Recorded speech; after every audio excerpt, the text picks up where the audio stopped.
Novena Prayer. Dear Mother of Perpetual Help, from the cross Jesus gave you to us for our mother. You are the kindest, the most loving of all mothers. Look tenderly on us, your children, as we now ask you to help us in all our needs, especially this one.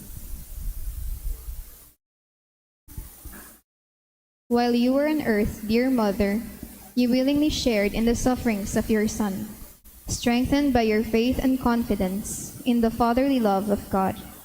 You accepted the mysterious designs of His will. We too have our crosses and trials. Sometimes they almost crush us to the ground. Dearest Mother, share with us your abundant faith and confidence in God. Make us aware that God never ceases to love us, that He answers all our prayers in the way that is best for us. Strengthen our hearts to carry the cross in the footsteps of your divine Son. Help us to realize that he who shares the cross of Christ will certainly share his resurrection. Dearest Mother, as we worry about our own problems, let us not forget the needs of others. You always loved others so much. Help us to do the same, while praying for our own intentions and for the intentions of all here present at this novena. We earnestly ask you, our Mother, to help us comfort the sick and the dying, give hope to the poor and the unemployed, heal the brokenhearted, lighten the burden of the oppressed, teach justice to their oppressors, and bring back to God all those who have offended Him. Dearest Mother, help us to avoid sin, which separates us from our Heavenly Father and from one another. Full of trust in you, we place ourselves under the mantle of your maternal protection and confidently hope for your powerful help. Amen. Prayer for the Home. Mother of Perpetual Help, we choose you as Queen of our homes. We ask you to bless all our families with your tender motherly love. May the sacrament of marriage bind husbands and wives so closely together that they will always be faithful to each other and love one another as Christ loves His church. We ask you to bless all parents. May they love and cherish their children, whom God has entrusted to them. May they always give them the example of a truly Christian life. Help them to bring up their children in the love and fear of God. Bless all children that they may love, honor, and obey their fathers and mothers. To your loving care, we specially entrust the youth of today. Give us all a sense of responsibility that we may do our part in making our home a haven of peace like your own home at Nazareth. We take you as our model. Help us to grow daily in genuine love of God and neighbor, so that justice and peace may happily reign in the entire family of mankind. Amen. Petitions to our Mother of Perpetual Help. Holy Mary, pray for us. Holy Virgin conceived without sin, Pray for us. our Mother of Perpetual Help, Pray for us. we sinners call to you, Loving Mother, help us. that we may be faithful to the promises we made at baptism, Loving Mother, help us. that we may be filled with the Holy Spirit and become courageous witnesses of Christ's love for men, Loving Mother, help us. that we may be more and more like our divine Lord as you were, Loving Mother, help us. that we may be meek and humble of heart like your Son, Jesus, Loving Mother, help us. that we may fear losing God's friendship forever by unrepented sin, Loving Mother, help us. that we may seek Christ's mercy and forgiveness constantly in the sacrament of penance, Loving Mother, help us. that we may be aware of God speaking to us in the events of daily life, Loving Mother, help us. that we may pray daily with love and trust, especially in moments of temptation, Loving Mother, help us. that we may realize the value of worshiping God together in the Eucharist, Loving Mother, help us. that we may grow in the love of Christ and neighbor by frequent communion, Loving Mother, help us. that we may reverence our bodies as temples of the Holy Spirit, Loving Mother, help us. that we may strive to be true Christians by our loving concern for others, Loving Mother, help us. that we may proclaim the dignity of work by doing our own work conscientiously, Loving Mother, help us. that we may forgive from our hearts those who have wronged us, Loving Mother, help us. that we may seek the evil of seeking our own interest at the expense of others, Loving Mother, help us. that we may work for the just distribution of this world's goods, Loving Mother, help us. that we may share our talents with others for the good of the community, Loving Mother, help us. that we may accept our responsibility in the community in a genuine of service, Loving Mother, help us. to pray that the Holy Spirit may guide and strengthen Pope Francis, the bishops, and the clergy, Loving Mother, help us. that we may be blessed with an increase of priestly and religious vocations, Loving Mother, help us. that we may bring the knowledge and love of Christ to those who do not know him, Loving Mother, help us. that we may be aware of our dependence on God in the midst of human achievements, Loving Mother, help us. that we may be ready at death to enter the home of our Heavenly Father, Loving Mother, help us. that we may die at peace with Christ and our fellow men, Loving Mother, help us. that we may be comforted at the death of our dear ones by our hope in the risen Lord, Loving Mother, help us. to pray that our departed brothers and sisters quickly share in your Son's resurrection, Loving Mother, help us. for peace in the world in this time of crisis. Loving Mother, help us. Let us pray in silence for our own intentions.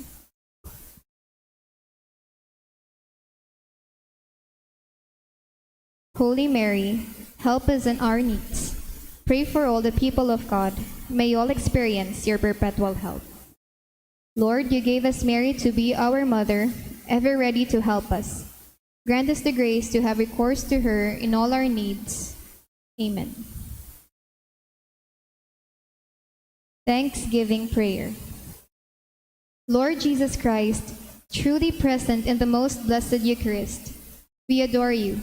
It has pleased the Father that in you all his fullness should dwell, and that through you he should reconcile all things to himself.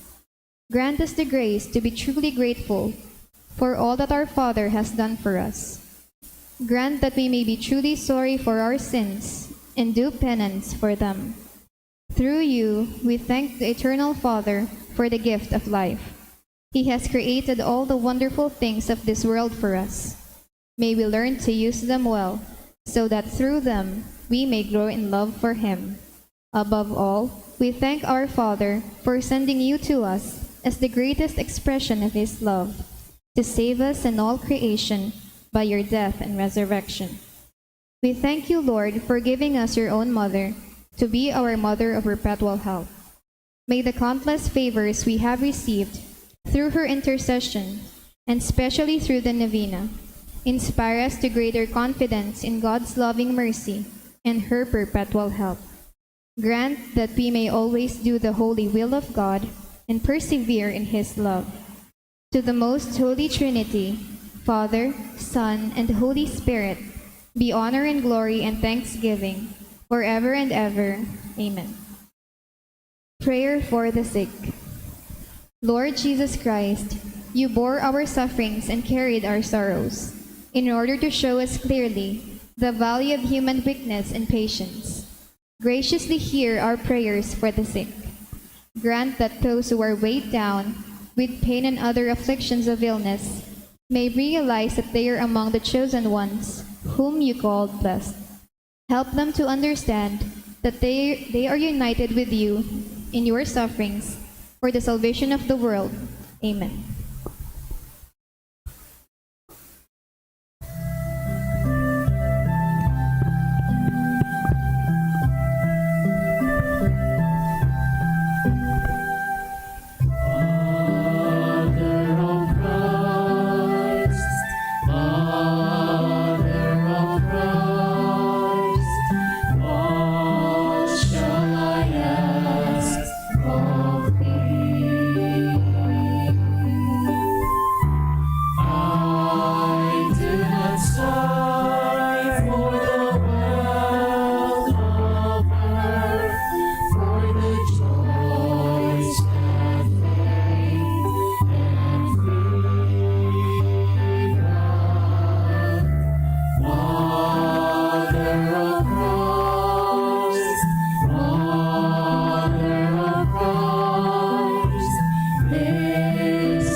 seated for a moment.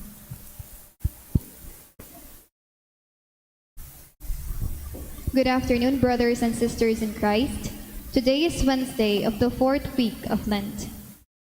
We include in this Mass the following intentions: Thanksgiving, offered by Mary Jean, Dad of Family, Jesusa Lobrin, Marilyn Abeliano, Ruben Mirabueno, Jay, Apple, Yaj and Torres family,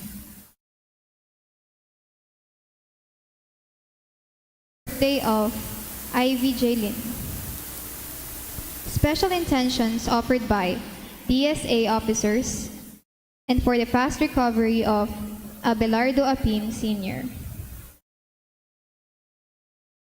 We also include the following souls: Hermie, offered by St. Raphael Parish, Mariano Jr. and Concordia, and for the soul of Edwin, offered by Quintanilla family, for the soul of Nelia, offered by Barameda family, for the soul of Simeon and Anselma, offered by Merly Mirandilla Cáceres, for the soul of Federico and Esther, offered by Josephine Altabano and family, Constancia, offered by Catalina Formento, Balvino, offered by Jesusa Lobrin, Teresa Marie, offered by John Marie Lagunoy, Lutgarda and Mariano, offered by Abordo family, all poor souls in purgatory, offered by Abordo family, Gregorio and Angelina, offered by Marilyn Abeliano and family, and all souls, offered by Marilyn Abeliano. Herminia, offered by Juanita Dalit and family, Flora Sr. and Esther, offered by Calios family. For the soul of Hermie, offered by Peya. We also include the following souls: Martiniano Jr., offered by Dan Gonzalez and family, Beatriz, offered by Sanyas family, Melisha, Juan, Marina, and Sixto, offered by Bailon family, Marina, offered by Serico family, poor souls, offered by Luz Viminda, Morada Borozo, and family. To preside over our Eucharistic celebration is Reverend Father Juan Paulo B. Ricafort II. Please all stand and join in the singing of the entrance hymn.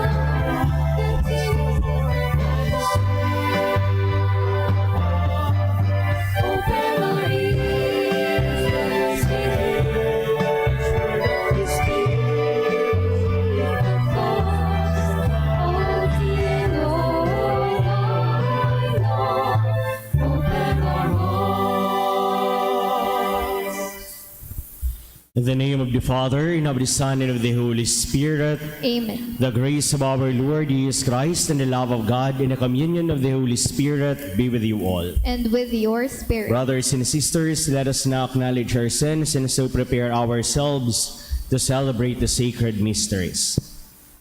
We say, I confess to Almighty God, and to you, my brothers and sisters, that I have greatly sinned in my thoughts, in my words, in what I have done, and in what I have failed to do, through my fault, through my most grievous fault.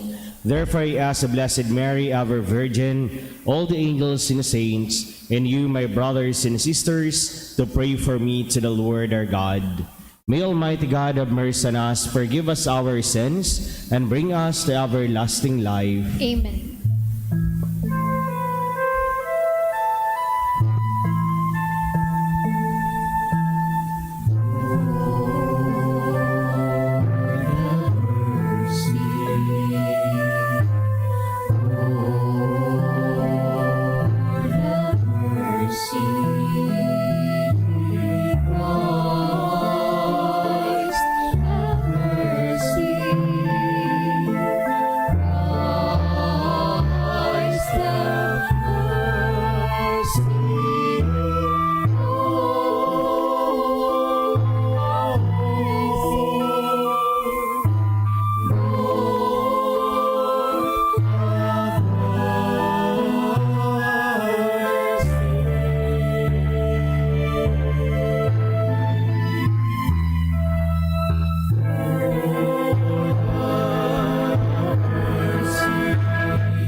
Let us pray. O God, who reward the merits of the just and offer pardon to sinners through penance, have mercy, we pray, on those who call upon you, that the admission of our guilt may serve to obtain your pardon for our sins, through our Lord Jesus Christ, our Son, who lives and reigns with you in the unity of the Holy Spirit, one God, forever and ever. Amen. I have given you as covenant of the people to establish the land. Let us all listen to the first reading. A reading from the book of the prophet Isaiah. Thus says the Lord, in a time of favor I answer you. On the day of salvation I help you. To restore the land and allot the desolate heritage, saying to the prisoners, come out. To those in darkness, show yourselves. Along the ways they shall find pasture. On every bare height shall their pastures be. They shall know hunger or thirst, nor shall the scorching wind or the sun strike them. For he who pities them leads them, and guides them beside springs of water. I will cut a road through all my mountains, and make my highways level.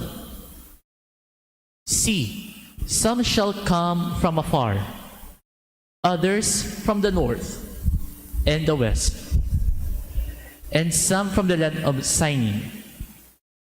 Sing out of heavens and rejoice, O earth. Break forth into song, your mountains. For the Lord comforts his people, and show mercy to his afflicted. But Zion said, the Lord has forsaken me. My Lord has forgotten me. Can a mother forget her infant, be without tenderness for the child of her womb? Even should she forget, I will never forget you. The word of the Lord. Thanks be to God. The Lord is kind and merciful. The Lord is kind and merciful. The Lord is gracious and merciful, slow to anger and of great kindness. The Lord is good to all, and compassionate toward all his works. The Lord is kind and merciful. The Lord is faithful in all his words, and holy in all his works. The Lord lifts up all who are falling, and raises up all who are bowed down.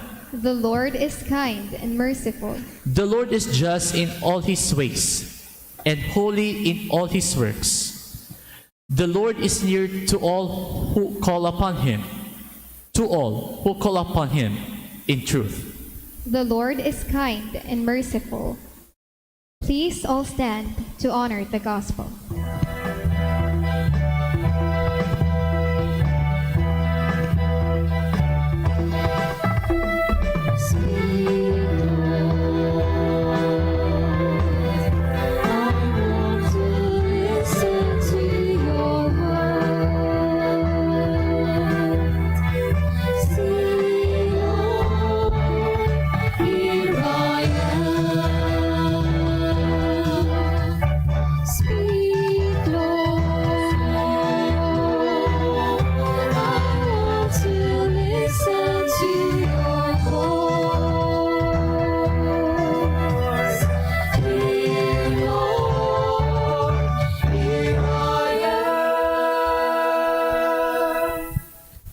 The Lord be with you. And with your spirit. A reading from the Holy Gospel according to John. Glory to you, O Lord.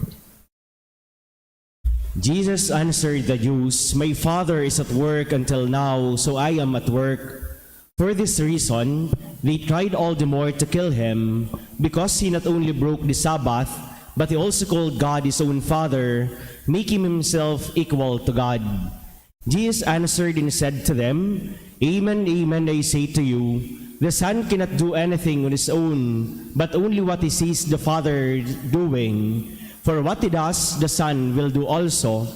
For the Father loves the Son, and shows him everything that he himself does, and he will show him greater works than this, so that you may be amazed. For just as the Father raises the dead and gives life, so also does the Son gives life to whomever he wishes. Nor does the Father judge anyone, but he has given all judgment to the Son, so that all may honor the Son just as they honor the Father. Whoever does not honor the Son does not honor the Father who sent him.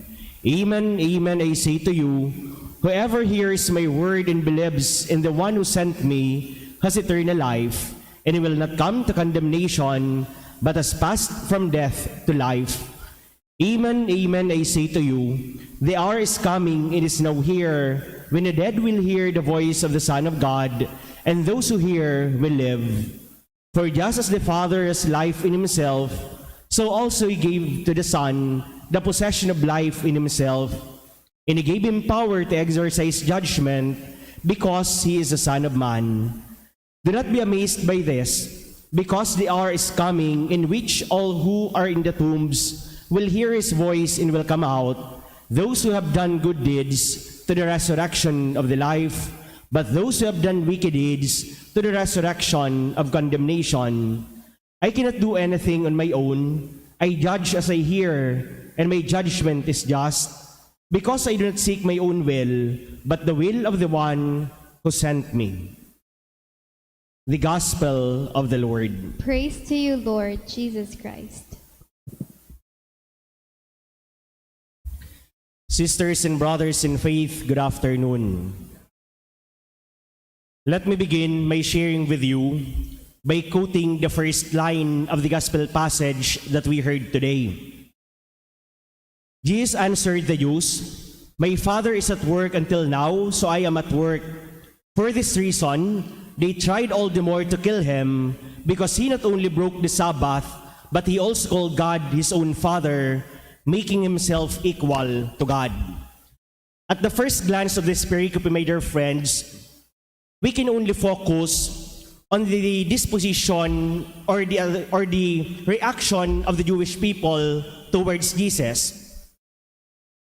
We can very much see that they were so much triggered about the statement of Jesus and at the same time of his actions.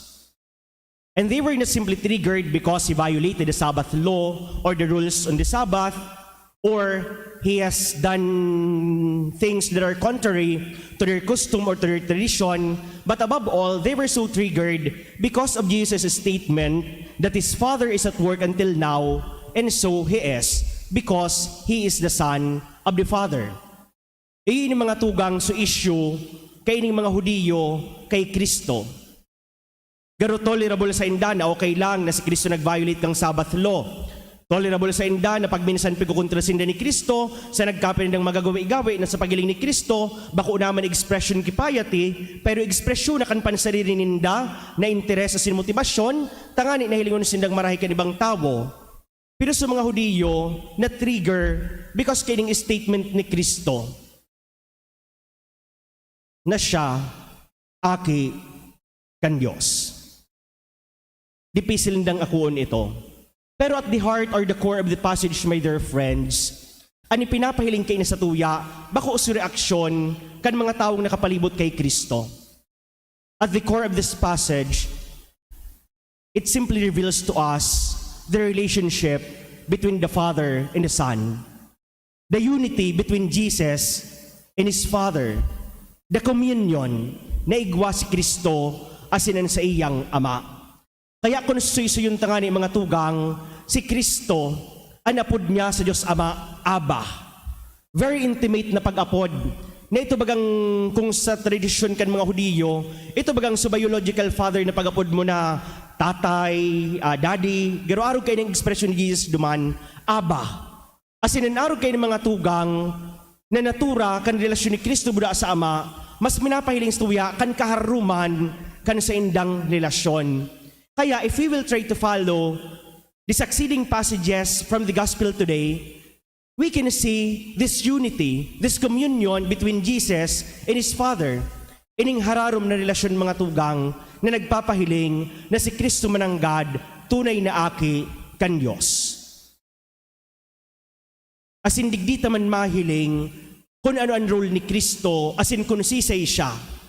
Tabilang aki kan mahal na Diyos, ipinapahiling kan Ebanghelyo sa ngunyan na si Kristo yaon sa pag-utob kan kabuutan kan sa iyang Ama. Kaya nga ni mga tugang, digdita mo konekta ang mga tataramo na minagi ka na sa nguso ni Kristo sa iyong pagtukdo, na daing makakaduman na sa Ama, kung daing mag-agi sa iya, na daing nakabiso sa Ama, except sa iya. Tayo ng mga tugang, ang ipinapahiling sa tuya, kan Ebanghelyo na sa tuyang nahinanyog. That deep relationship between Jesus and His Father, that communion na naistablisar ninda sa indang duwa. As in, hali naman mga tugang sa uniting ito, sa komunyon na ito, si Kristo malinaw sa iya kung ano ang sa iyang role. Napadigdi siya, tangani na utubon, ang kabuutan kan sa iyang Ama. Kaya malinaw sa iya kung ano sa iyang gigibuhon, ninhulit aram niya na konektado siya duman sa kagsugo sa iya. Ninhulit aram niya na ang ginigikanan kan sa iyang misyon an sa iyang Ama. And we are not far, my dear friends, from the message of this gospel, from the very nature of Jesus' relationship to His Father. Kita baga sa paay kan sakramento kan bunyag, we treat ourselves as sons and daughters of God. Asin kung si Kristo asinan sa iyang Ama, ang relasyon dahararom, pirming yaon sa komunyon kan pagkaminuutan, pirming yaon sa komunyon kan sa inang pagkasaro, iyo man iyon mga tugang inaasahan sa tuya, that we should be always united with God, that we should also enter into relationship with God, that we should always enter into communion with God. Tarog kay Kristo, anapudtaman baga sa iya, Ama. Kaya nga ni makusguan butang magpamibi na Ama niya mo. As sinsiring man kay Kristo, we see ourselves as child of God, as sons and daughters of God. Kaya sa simpleng pagtaram, ang imbitasyon man sa tuya, dapat sa oral daw niya itong pagkabuhay, yaon man ang pakisumaro ta sa buhay kan mahal na Diyos. And how are we going to express our deep relationship with God? How are we going to express our unity with God in our day-to-day life? And at mga tugang, we can express our unity or that we are united with the life of God by simply obeying His will. It is through obedience that we can express our communion with God.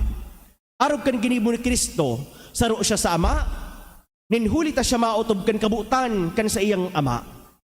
Asin ni human po lugo din mahiling ito yung pagkabuhay. Ang pagsunod ta kan kabuutan kan Ama, nagpapahayag kan sa tuyang pagkasaro sa iyang buhay. Na kung di kita magsunod sa kabuutan kan Ama, sa iyang tugon, di taliwas ang pagkabuhay ta sa Ama. Kung taliwas ang pagkabuhay ta sa Ama, di ba ko kita connected sa iya? Bako kita united sa iya? Bako kita kasaro sa iya? Kaya let us be warned by Jesus' message in the gospel or by Jesus' words in the gospel. Yaon ang realidad kan pagusga. Na at the end of the day, we will be judged according to our actions.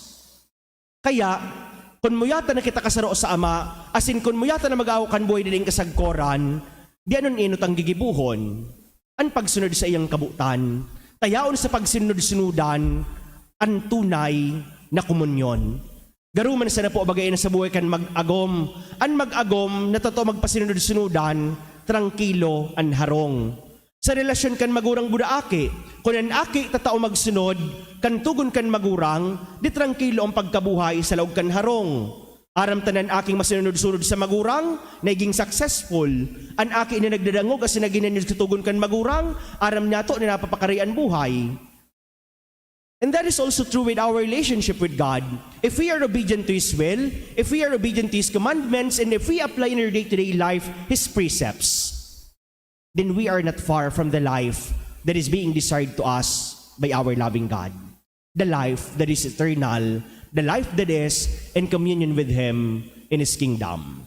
Second, we can express our unity or our communion with God if we live in truth. Ang tao na nabubuhay sa katotoohan, kasaro kan mahal na Diyos. Arab niya to nang tataramon kan mahal na Diyos, totoo asin tunay. Kaya nga ni ang tataramon kan mahal na Diyos, ginigibot ang standard kan suyang pagkabuhay. Asin human po bagay ng imbitasyon sa kan simbahan, we should live according to God's word. We should act according to the teachings of God. We should act according to the moral standards that is being established by God. Tayanan katotooan kan suyang pagkabuhay. Kaya po baga malinaw nga ni sa tuya, kung ano ang tinutuklo kan mahal na Diyos, dahi ka magkukan bako mo, dahi kang ibang sasambaw na Diyos, kundi ako sana, dahi ka makidurog sa bako mong agom, dahi ka maara sa rugaring kan iba, dahi ka maara sa agom kan sa imong kataning, kan sa imong kapwa. Mga malinaw ang bagay na inistuya, tayanan katotoohan kan sa tuyang pagtubod. Now, if we try to live in contrary to this truth of our faith, to this truth of God's commandments and God's precept, di ba kung naman kita konektado sa mahal na Diyos, na nabubuhay kita sa kaputikan? If we allow ourselves to be deceived by the deceit of the evil one, ano ang mangyayari sa tuya? We'll live in a life that is being condemned. Kaya nga there is such thing as a life that is eternal and a life of condemnation sa Ebanghelyo na dangugta. Di ba kung man inipantakot sa tuya? But this is simply a reminder for all of us that we should live according to the truth that is being embedded by God to our life. Takon sa oral daw niya itong pagkabuhay, nagdataram kita, nakita Kristiyano, nagdataram kita, nakita disipulo ni Kristo, di kaipuhan man mabuhay kita susog sa katotoohan na itinutukdo sa tuya kan mahal na Diyos. Tasayang lamang kan pagtaramta ni disipulo kita ni Kristo, kung di man kita nagsusunod kan sa iyang kabuutan, kung bako man ang katotoohan kan sa iyang tataramon, ang pagbabasihan ta kan sa tuyang pakikipagkapwatawo, asin kan oral daw niya itong pagkabuhay. Kaya, if we really want to be connected with God, if we really want to have a deeper relationship with God, to be always united with Him, then we should always live according to the truth that He proclaims. Finally, we are united with God if we live according to the very nature of our faith. Anan bot sabiyon kay ni mga tugang, nalugod sa pagkabuhay ta, mahali ang suwang mapagdududa asin pagduwa-duwa. Because how are we going to say that we have a deep faith and confidence in God kung sa mga pagbalungan sa buhay ta, yaon ang pagbasol ta sa iya o yaon ang pagduwa-duwa ta sa satuyang pagtubod. Nakadakla na bes, ang sukulan kan pagkabuhay ta pagminisan, ang satuyang sadiring kaisipan. Pagminisan dahil tayo nahihilingan magayon na plano kan malyo sa buhay ta, kaya ang pagtutubudan ta, ang sadiritang kusog. Pero pag nagpuna kita na magtubod sa sadiritang kusog, ang permita na sa kanahiling, ang sadiritang intensyon asin motibasyon, pero dahil na kita nabubuhay susog sa plano kan mahal na Diyos. Kaya how are we going to say that we have this deep faith in God kung ang plano tanganan mo yatang mas mapaurog kaya sa plano kan mahal na Diyos sa buhay ta? Kaya alugod sa oral daw niya ito mga tugang na pagkabuhay, we should always cling on and hold on to our faith.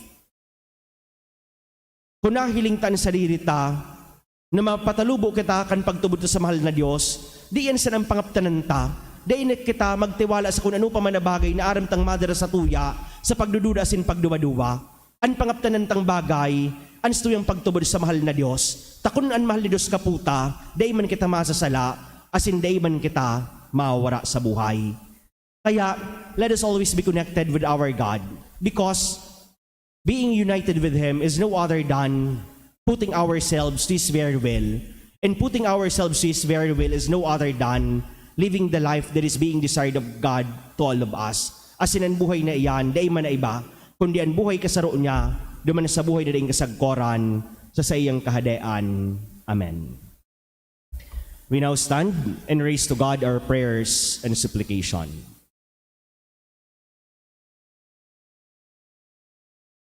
As we bring our petitions before the altar of God, let us ask for the strength and faith to abide by His will. For every petition we say, Father, you are our all. Father, you are our all. That the Church may guide her members in the path of goodness and bring them to God's love. Let us pray to the Lord. Father, you are our all. That we may turn away from sin with all our hearts and be obedient to God's laws. Let us pray to the Lord. Father, you are our all. That all those who are undergoing trial and persecution on account of their faith may persevere and trust in God. Let us pray to the Lord. Father, you are our all. That we may follow the example given to us by Jesus and conform to the will of God. Let us pray to the Lord. Father, you are our all. That the dead may finally receive God's promise of eternal life. Let us pray to the Lord. Father, you are our all.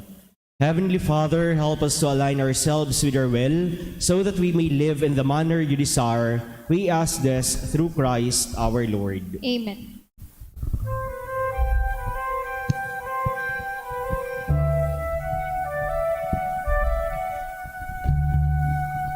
Take, Lord, the sin of my liberty.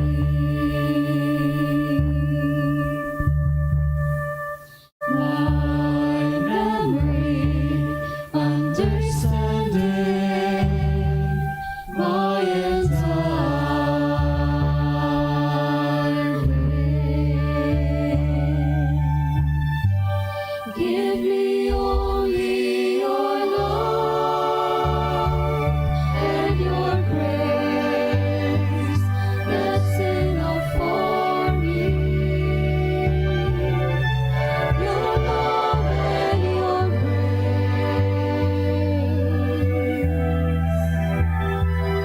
are enough for me. Pray now, my dear brothers and sisters, that my sacrifice and yours may be acceptable to God, the Almighty Father. May the Lord accept the sacrifice at your hands for the praise and glory of his name, for our good and the good of all his holy church. May the power of this sacrifice, O Lord, we pray, mercifully wipe away what is old in us, and increase in us grace of salvation and newness of life, through Christ our Lord. Amen. The Lord be with you. And with your spirit, Lift up your hearts. we lift them up to the Let Lord. us give thanks to the Lord our God. It is truly right and It is truly right and just, our duty in our salvation, always and everywhere to give you thanks, Lord, Holy Father, Almighty and eternal God. For you will that our self-denial should give you thanks, humble our sinful pride, contribute to the feeding of the poor, and so help us imitate you in your kindness. And so we glorify you with countless angels, as with one voice of praise we acclaim.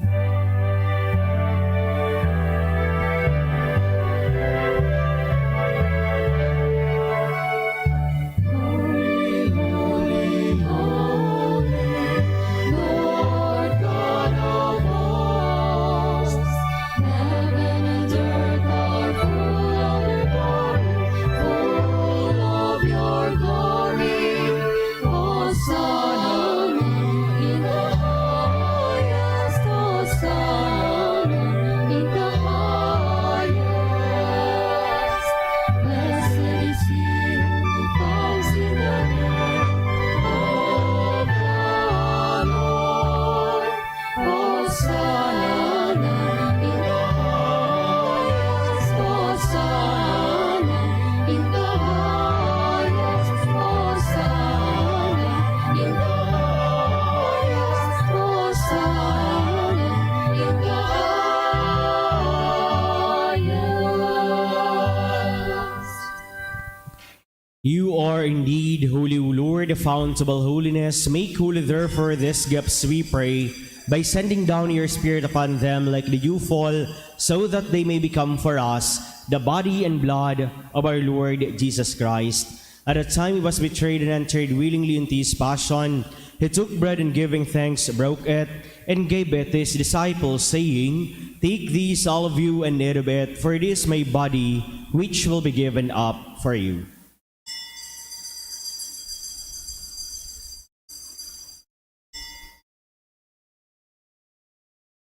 In a similar way, when supper was ended, he took the chalice and once more giving thanks, he gave it to his disciples, saying, "Take this, all of you, and drink from it, for this is the chalice of my blood, the blood of the new and eternal covenant, which will be poured out for you and for many, for the forgiveness of sins. Do this in memory of me."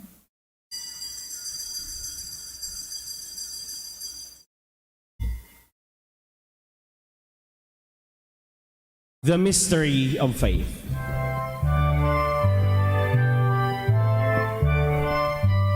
When we eat this bread and drink this cup, we proclaim your death, O Lord, until you come again, until you come again.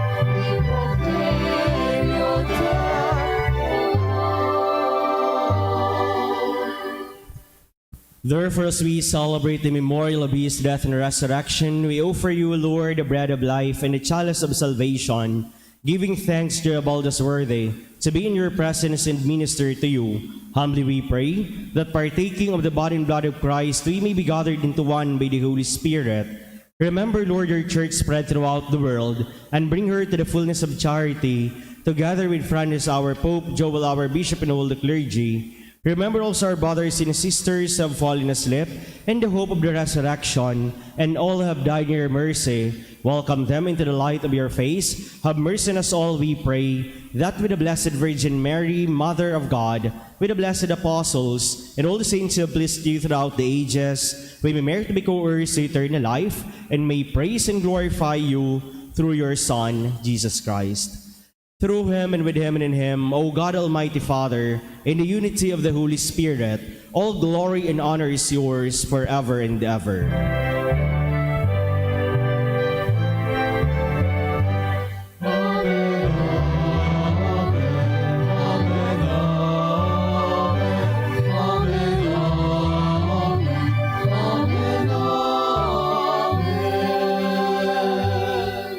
As Saviors command informed by the divine teaching, we dare to say,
Deliver us, Lord, we pray, from every evil. Grace, God, and peace in our days, that by the help of your mercy, we may be always free from sin and safe from all distress, as we await the blessed hope and the coming of our Savior, Jesus Christ. For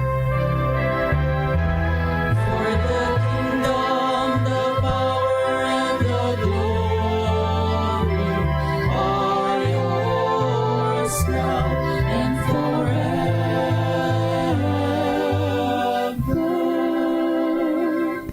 Lord Jesus Christ, said your apostles, "Peace I leave you, my peace I give you. Look not on our sins, but on the faith of your church, and grace of God, our peace and unity in accordance with your will, who live and reign forever and ever." Amen. The peace of the Lord be always with you. And with your spirit. Let us offer each other the sign of peace. Peace be with you.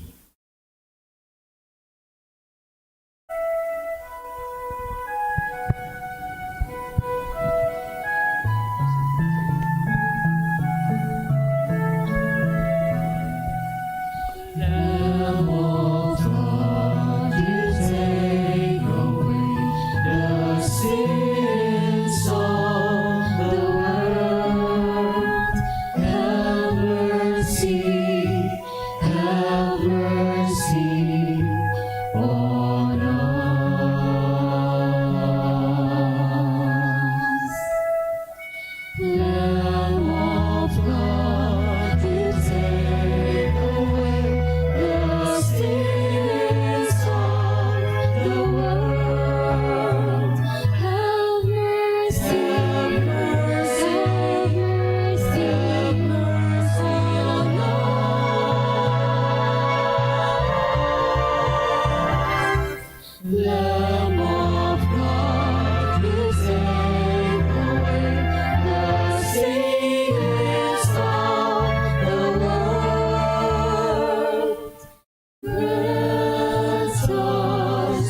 Brothers and sisters, behold the Lamb of God, behold him who takes away the sins of the world. Happy are those called to the supper of the Lamb. Lord, I am not worthy that you should enter under my roof, but only say the word, and my soul shall be healed.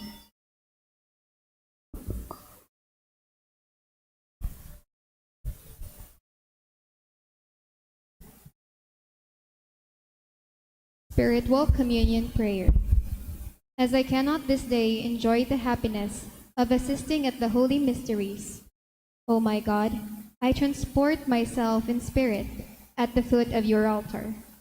I unite with the Catholic Church, which by the hands of the priest offers you, your adorable Son, in the holy sacrifice.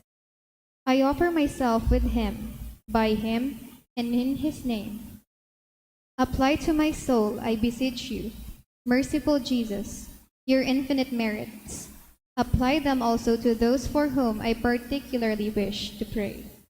I desire to communicate spiritually, that your blood may purify, your flesh strengthen, and your spirit sanctify me. May I never forget that you, my divine Redeemer, died for me. May I die to all that is not you, that hereafter I may live eternally with you. Amen. The body of Christ. Amen.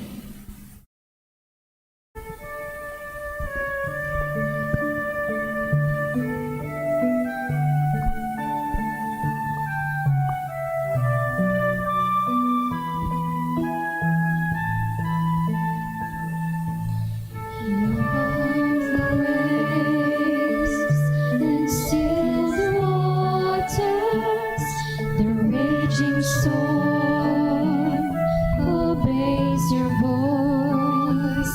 My soul's at peace in your loving arms. Oh Lord my God, I rest in you. You lead me through death's darkest valleys. Your rod and staff, they comfort me. My soul's restored in your loving arms. Oh Lord my God, I rest in you. And in the shadow of your cross, I ponder my heart, your grace that goes beyond my every need. How unworthy, Lord, I am of selfless sacrifice. O Holy Lamb of God, Jesus Christ, Jesus Christ. You give your love, no reservations. You welcome me in paradise. My soul's at home in your loving arms. Oh Lord my God, I rest in you. And in the shadow of your cross I ponder my heart, your grace that goes beyond my every need. How unworthy, Lord, I am of your selfless sacrifice. O Holy Lamb of God, Jesus Christ, Jesus Christ. You give your love, no reservations. You welcome me in paradise. My soul's at home in your loving arms. Oh Lord my God, I rest in you. Oh Lord my God, I rest in you.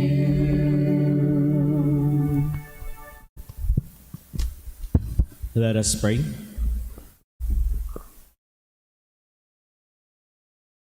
May your servants be shielded, O Lord, by the protection of your loving kindness, that by doing what is good in this world, they may reach you their highest good, through Christ our Lord. Amen. The Lord be with you. And with your spirit. And may Almighty God bless you, the Father, and the Son, and the Holy Spirit. Amen. The Mass has been offered. Go in peace. Thanks be to God.